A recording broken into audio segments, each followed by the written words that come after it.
สัมมาทิฏฐิกาวัตังสัมมาทิยามิปานาติปาตาเวรมณีสิกขาปะทังสมาธิยามิอัปปินาทานาเวรมณีสิกขาปะทังสัมมาทิยามิอาทินนาทานาเวรมณีสิกขาปะทังสมาธิยามิอัปตัมมัจจริยาเวรมณีสิกขาปะทังสัมมาทิยามิอาปัมมัจจริยาเวรมณีสิกขาปะทังสมาธิยามิมุสาวาทาเวรมณีสิกขาปะทังสัมมาทิยามิมุสาวาทาเวรมณีสิกขาปะทังสมาธิยามิสุราเมรยะมัจจปังนาทัฏฐานาเวรมณีสิกขาปะทังสัมมาทิยามิสุราเมรยะมัจจปังนาทัฏฐานาเวรมณีสิกขาปะทังสัมมาทิยามิวิกาลโภชนะเวรมณีสิกขาปะทังสัมมาทิยามิวิกาลโภชนะเวรมณีสิกขาปะทังสัมมาทิยามินัจจคีตาวาทิตาภิกขุกัปปัสสนะมาลากันทัพพิเรปานะทาลานะมันดานังภิกขุสนะทานาเวรมณีสิกขาปะทังสัมมาทิยามิ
เสียทีที่ต้องการเกิดมา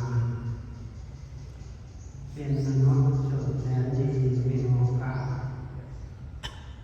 มีปัญญาเหนียวสระตัวสัตว์จำของขอวิงวอนพวกเราทั้งหลายจงไตร่ตรอง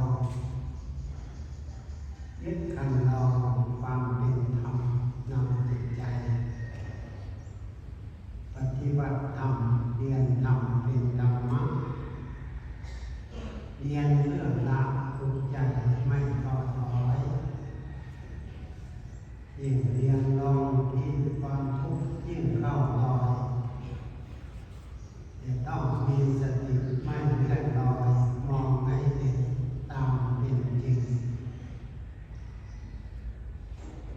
ขอเจริญธรรมเจริญพรเจริญสุขแด่ทุกท่านวันนี้ก็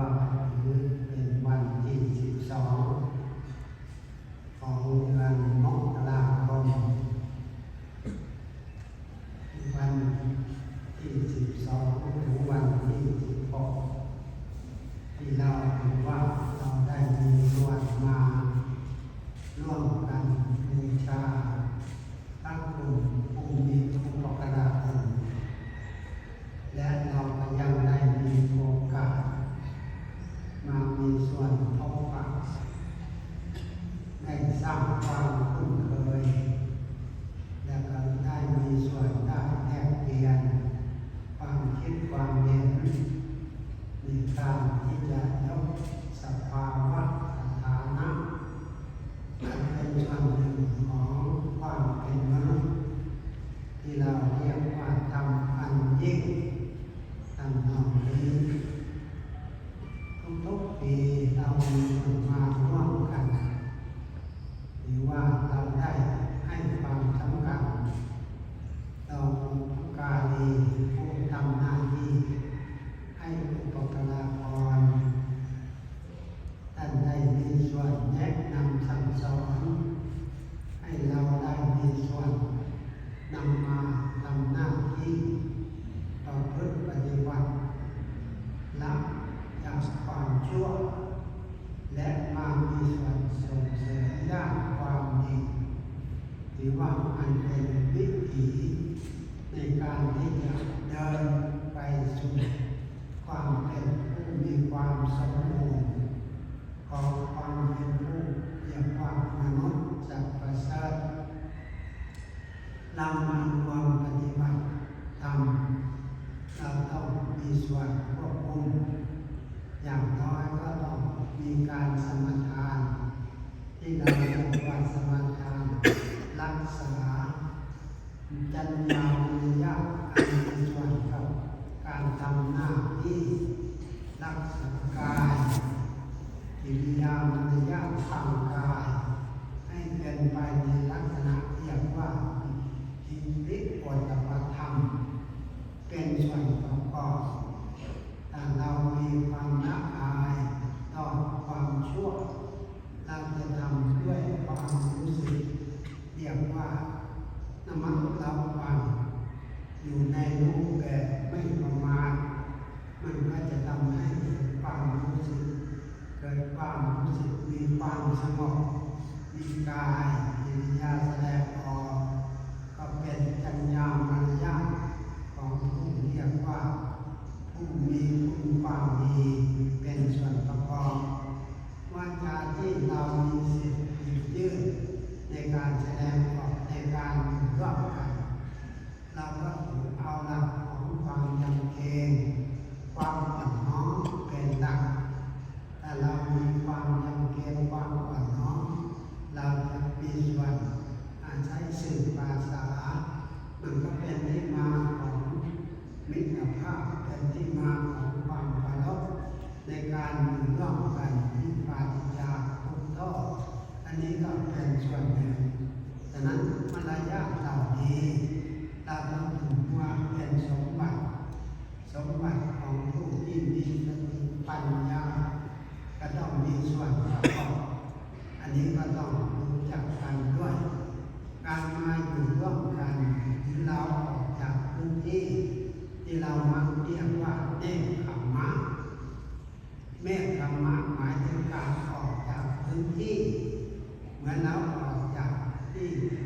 มีส่วนเกี่ยวข้องในการดำรงชีวิตเรามาอยู่ในพื้นที่เรียกว่ามีข้อประพฤติปฏิบัติแล้วก็ทำหน้าที่ข้อประพฤติปฏิบัติอาศัยอะไรเป็นหลักอาศัยความเป็นผู้ไม่ประมาทความมีสติตั้งนองนี้คำว่าไม่ประมาทเราต้องรู้จักด้วยเราไม่ทำอะไรด้วยการทำแบบปล่อยตามใจปล่อยตามอารมณ์ถ้าเราทำในรูปแบบปล่อยตามใจปล่อยตามอารมณ์มันก็อาจจะเกิดความรู้สึกผิดพลาดและก็ทำให้เกิดความรู้สึกดีความรู้สึกไม่เหมาะสมอันนี้ก็ต้องคุมตัวเองรับฟังตัวเองเป็นหลักดังการปฏิบัติเพื่อความหลุดพ้นที่เราเรียกว่าโมกขธรรมธรรมที่เป็นไปเพื่อความหลุดพ้นอาศัยหลักธรรมอันเป็นส่วนหนึ่งของโพธิปักขิยธรรมโพธิปักขิยธรรมธรรมที่เป็นไปเพื่อการตรัสรู้คำว่าตรัสรู้หมายถึงรู้อย่างถูกต้องรู้อย่างถูกต้องรู้อย่างแจ่มแจ้งรู้อย่างให้เกิดความรู้สึกปราศจากทุกข์ทอดทำนองนี้อันนี้ก็ต้องเข้าใจถ้าเข้าใจอย่างนี้เราก็มาทำหน้าที่อย่ามามองเรื่องอดีตสิ่งที่เรามีส่วนเกี่ยวข้องเป็นอดีตไปแล้วก็มันแล้วกันไปแล้วก็อย่ามามองเรื่องอนาคตอย่ามีกังวลว่าอนาคตจะมีอะไรเราอย่าไปมีส่วนกังวลมาทำตนของตนอยู่ในรูปแบบเรียกว่าผู้รู้คำว่าผู้รู้อยู่อย่างผู้ไม่ประมาทเราอยู่อย่างไม่รู้อำนาจของเครื่องบดบังระบบบดบังก็พอที่จะรู้จักกันได้ระบบบดบังประเภทแรกท่านเรียกว่ามานะความถือตนถือตัวทำนองนี้ทิฏฐิความเห็นอันเป็นส่วนหนึ่งของจินตนาการแล้วพยายามอยากให้ส่วนประกอบเหล่านี้เข้ามามีส่วนกลางกันและปรับตัวมาอยู่ในรูปแบบสำรวจพื้นที่สำรวจตัวเองว่าในสภาวะที่เราถือว่าเรานั้นมีส่วนประกอบอะไรบ้างปกติคนเรามันก็ไม่มีอะไรมากเราก็เห็นกันอยู่มีกายและก็มีใจแล้วก็มาพูดกันอย่างนั้นกายกับใจรูปกับนามเรามาสำรวจตรงนี้มีสติสัมปชัญญะกำหนดดูกายเรียกว่าเอาส่วนประกอบของด้านวัตถุอันเป็นส่วนหนึ่งของเรียกว่าถ้าตามธรรมชาติของอาตมาเรามากำหนดดูมันทำหน้าที่กันอย่างไรมันมีส่วนให้ข้อมูลในรูปแบบไหนเรามากำหนดดูกายมีส่วนประกอบกับวัตถุที่เราเรียกว่าธาตุจะเป็นธาตุแดงสังกะสีอลูมิเนียมโพแทสเซียมไอโอดีนหรืออุปาจารย์ภักกาลีผู้ทำหน้าที่ให้อุปการะท่านแนะนำว่าร่างกายมีส่วนประกอบธาตุทั้งหกดินน้ำไฟลมอากาศวิญญาณทำนองนี้เราก็มาสำรวจดูมากำหนดดูเรียกว่ากายคตาสติกำหนดกายเป็นส่วนประกอบเพื่อให้เห็นว่าเป็นแต่สักว่าธรรมกายเป็นส่วนหนึ่งของรูปธรรมเป็นส่วนหนึ่งของธรรมชาติของทำหน้าที่ในรูปแบบของสภาวะสิ่งแวดล้อมเราก็มองเห็นออกได้มองเข้าใจได้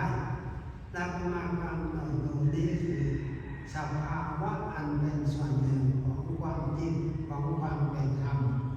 ทำหน้าที่ในรูปแบบขับเคลื่อนเราก็เรียกว่าเจริญทำในรูปแบบขาลงเราก็เรียกว่าเสื่อมตำนองนี้สภาพอย่างนี้ท่านเรียกว่าสามัญญะแห่งไตรลักษณ์มีการทำหน้าที่เกิดขึ้นในเบื้องต้นแปรไปในท่ามกลางและกระดับลงในที่สุดอุปาทัศน์ที่อีกครั้งนำมากำหนดโดยเห็นเป็นแต่สักว่าธรรมคือธรรมชาติไม่ได้มีส่วนที่ถือว่าเป็นกรรมสิทธิ์เราไม่สามารถถือเป็นกรรมสิทธิ์ได้มีแต่ธรรมชาติเขาทำหน้าที่ทำหน้าที่การเวลามันผ่านไปที่เราถือว่าการหมุนตัวของโลกนี่แหละระบบโลกที่เราอยู่โอกาสโลกคือแผ่นดินเขาทำหน้าที่หมุนตัวเราไปส่วนที่มันมีส่วนให้เราได้สัมผัสมีมืดมีสว่างทำนองนี้ก็บ่งบอกอยู่แล้วสภาพอันนี้คือการทำหน้าที่ของโลกที่เขามีส่วนทำหน้าที่หมุนตัวทำนองนี้อันนี้ก็ว่าเป็นส่วนให้มีส่วนเกี่ยวข้องกับดาวถูกกันกรรมเวลาผ่านไปสั้นเหี่ยงไว้ย่อมรับลำดับไปท่านพูดอย่างนั้น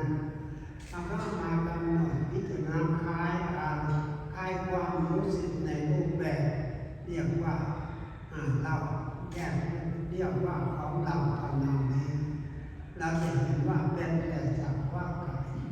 ไม่ได้ถือว่าเป็นสัตว์เป็นบุคคล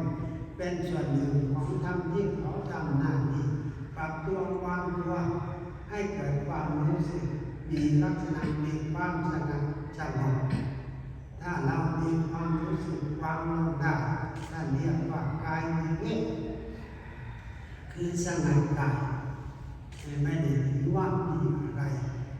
มองอย่างนี้เราจะมีอารมณ์กายมีอารมณ์ที่เกิดความรู้สึกว่าสำคัญว่าเราสำคัญว่าของเราทำนองนี้มันก็เป็นเหตุให้เรานั้นเหมือนกับเราทิ้งของหนักเราความของหนักเหมือนเราเดินออกจากที่มืดไปสู่พื้นที่มีแสงสว่างมันให้ความสะดวกอย่างนี้อันนี้ก็ต้องคิดดู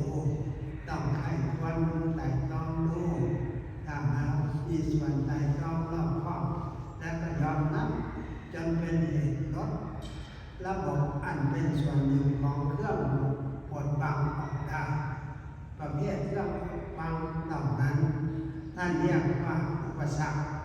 หรือเรียกว่าเครื่องกลางกั้นตามนองนี้ระบบเครื่องกลางกั้นมันก็ไม่ใช่วัตถุ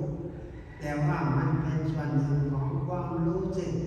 มีลักษณะบวกและมีลักษณะลบตามนองนี้ภาษาก็เรียกว่ายินดีพอใจหรือตรงกันข้ามเรียกว่าไม่พอใจตามนองนี้อันนี้ก็คอยให้เรานั้นอยู่ในรูปแบบเรียกว่า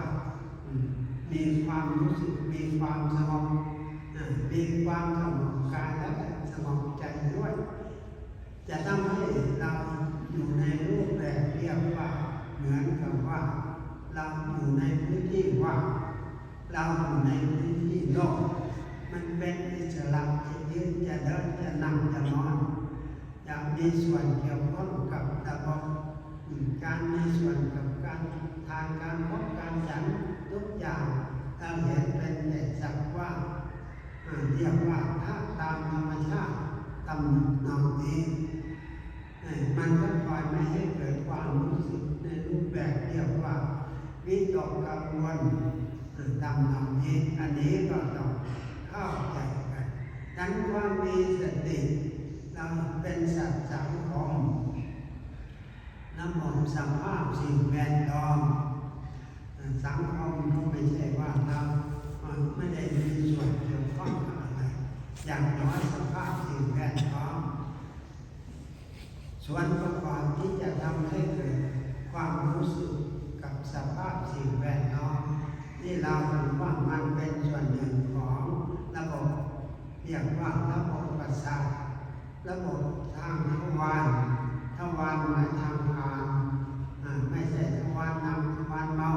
แต่ว่ามันเป็นทางผ่านทางตาที่เรียกว่าจักษุทวารทางหูเรียกว่าโสตทวารเรามาสำรวมเรามาปฏิบัติต้องฝึกหัดสำรวมอยู่ในรูปแบบเรียกว่าให้เกิดความพร้อมให้เกิดความรู้สึกทำนองนี้นำมาสำรวมเมื่อมีส่วนต่างๆได้เห็นมีส่วนหูได้ยินได้ฟังเพราะได้เห็นเป็นส่วนหนึ่งของธรรมเป็นเครื่องครอบงำได้ยินก็เหมือนกันเรียกว่าเป็นธรรมเครื่องครอบงำตาได้เห็นหูได้ฟังภาษาจะเรียกว่าโลกธรรมทำเป็นเครื่องครอบงำสรรเสริญนินทาสมทบตามนองนี้สรรเสริญก็เป็นลักษณะของการทำให้เรานั้นเกิดความรู้สึกลุ่มหลงและก็เพลิดเพลินทำนองนี้เราต้องสังเกตตัวเองฝึกหัดสังเกตดูความรู้สึกของตัวเองทำไมมันมีลักษณะอย่างนี้ถ้าเกิดความยินดีมันเป็นส่วนหนึ่งของเครื่องชักจูงเครื่องผูกพันเครื่องดึงนั้นและมีระบบยึดแทนแล้วก็เผาร้อนด้วยทำนองนี้นั่นเราระบบอย่างนี้ท่านเรียกว่าความทุกข์เรียกว่าตัณหาทำนองนี้คำว่าตัณหาหมายถึงความพร่องระบบความพร่องคือความไม่สมบูรณ์ระบบความไม่สมบูรณ์คือความไม่มีอะไรที่จะทำให้เกิดความรู้สึกในทางที่ดีได้ดังนั้นเรามีสติเรากำลังดูแต่เรียกว่าพืชพรหมจรรย์คำว่าพรหมแปลว่าใหญ่เรียกว่ามีลักษณะใหญ่ก็คือมีพละมีกำลังอันนี้ก็กำลังทางด้านความรู้เห็นหรือความรู้ของเราเห็นส่วนต่างๆที่มันมีส่วน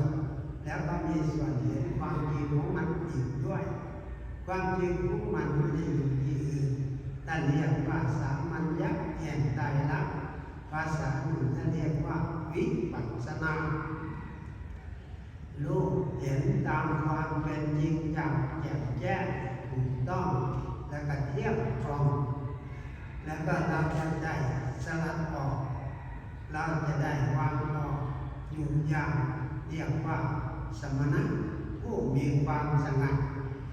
มีความสงบตาได้เห็นก็มีความรู้สึกมีความสงัดหูได้ฟังก็มีส่วนมีความสงบตามนองนี้มันก็แตกต่างกันมากดังนั้นเราจะต้องประพฤติพรหมจรรย์ออกจากพื้นที่เดิมมาอยู่ในพื้นที่ที่เรียกว่าให้รู้เห็นอย่างถูกต้องแจ่มแจ้งและก็ชัดเจนถ้าเรามีส่วนมาอยู่ในพื้นที่อย่างนี้แต่เรียกว่าเป็นพื้นที่ที่เรียกว่ามีความรู้สึกเป็นอิสระอยู่อย่างผู้มีความรู้สึกภาคภูมิและมีอารมณ์ที่สบายมีจิตใจที่สะอาดการมันก็ลดความร้อนแล้วก็ถอนความเพลิดเพลินเพราะความเพลิดเพลินมันเป็นเครื่องผูกพันมันเป็นเครื่องจองจำระบบของเครื่องผูกพันจองจำมันก็ไม่เป็นอิสระเราออกจากพื้นที่นั้นให้มันได้แต่เราออกได้หรือว่าเรานั้นได้มีส่วนได้ทำหน้าที่ ของผู้เรียกว่ามีสติปัญญาก็ต้องคิดดูดังนั้นการมาประพฤติปฏิบัติก็ไม่ได้เอาส่วนอื่นมาเป็นสภาวะที่มีอยู่แล้วทุกโลกทุกนามเรามีกายเรามีเวทนาเรามีจิตเรามีธรรมกายคือด้านวัตถุด้านรูปขันธ์เวทนาความรู้สึกยินดียินร้ายพอใจไม่พอใจหรืออุเบกขาถ้าอยู่ให้มีความรู้สึกที่เรียกว่ามองได้ทะลุโปร่งเรียกว่าอุเบกขาธรรมเอกคตาอุเบกขาเรียกว่าจิตอยู่ในสภาวะ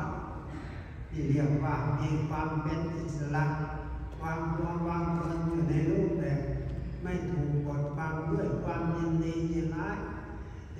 เราจะอยู่ในรูปแบบเรียกว่าปาฏิจจ์ไฟแวบวันไม่มีไฟไม่มีแวบมันก็มีความสุข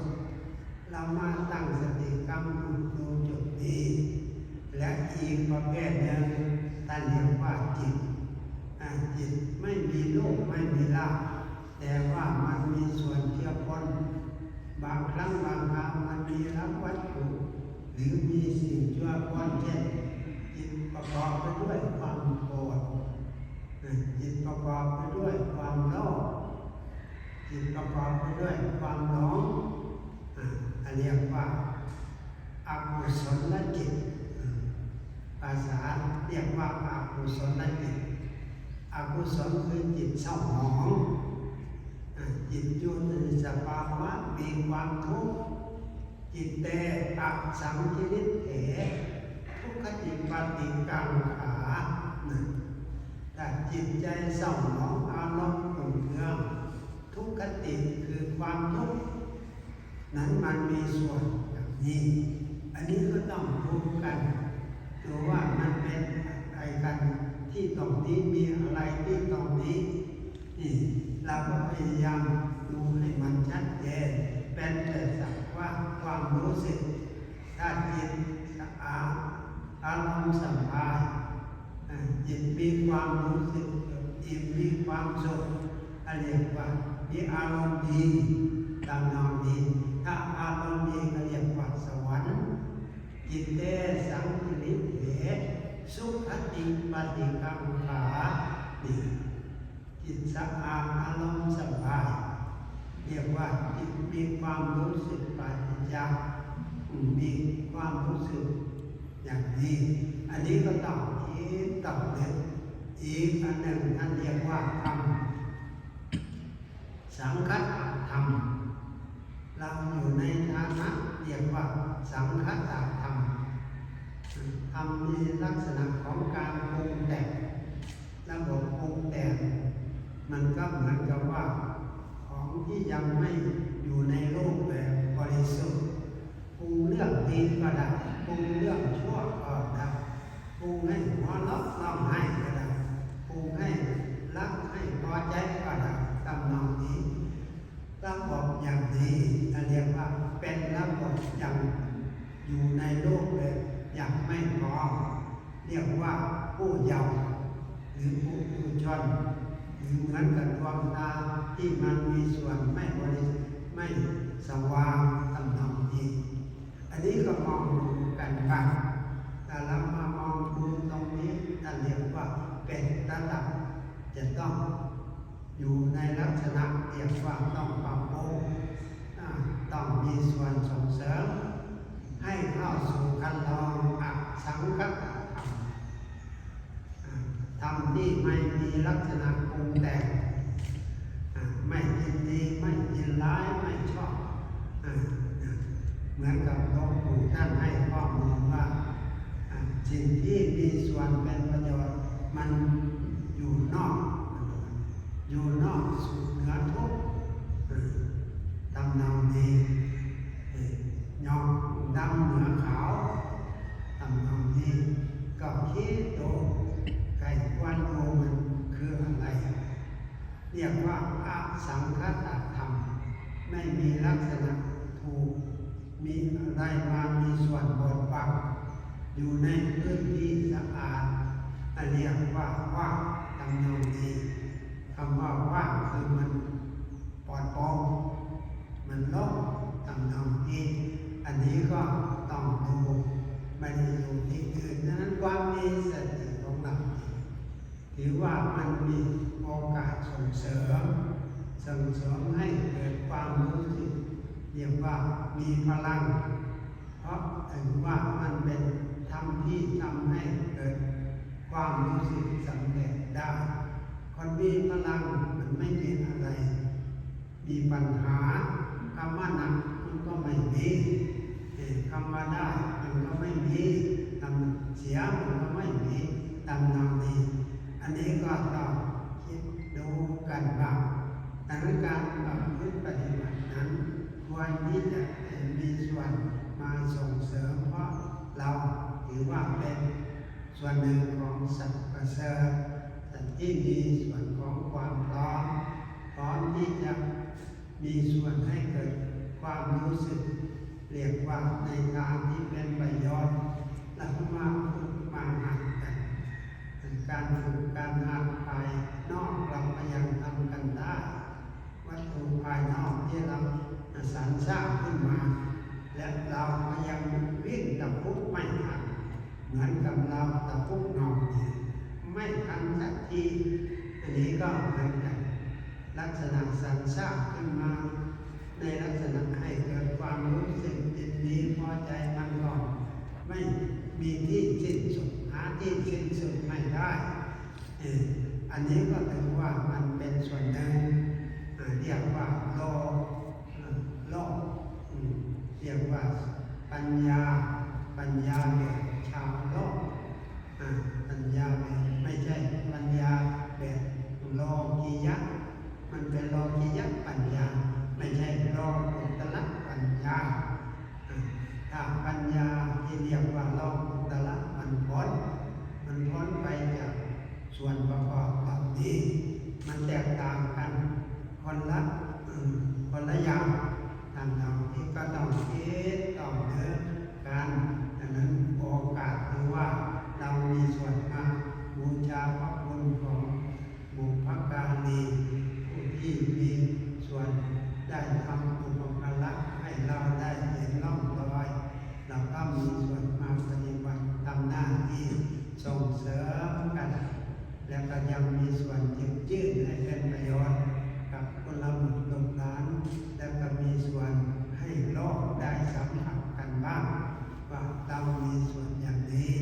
เรามีส่วนประกอบอย่างนี้ให้จะเห็นว่ามันมีส่วนเป็นที่มาก็ศึกษาเรียนรู้กันได้อันนี้ก็ถือว่าเราได้มีส่วนมาทำกันอันนี้ก็ถือว่าเป็นการเวลาก็ผ่านไปอย่างนี้แหละในฐานะที่เรามาสู่พื้นที่นี้บางสิ่งบางอย่างสถานที่อะไรที่ยังไม่มีส่วนให้ความรู้สึกสะดวกพอก็อาจจะมาก็ถือว่าผลขวายอยากให้มีความสะดวกแต่ก็จะให้มันได้ตามที่เราต้องการนะครับผมพอมันทำได้ก็พอแล้วทุกอย่างก็คิดว่ามันเป็นอย่างนั้น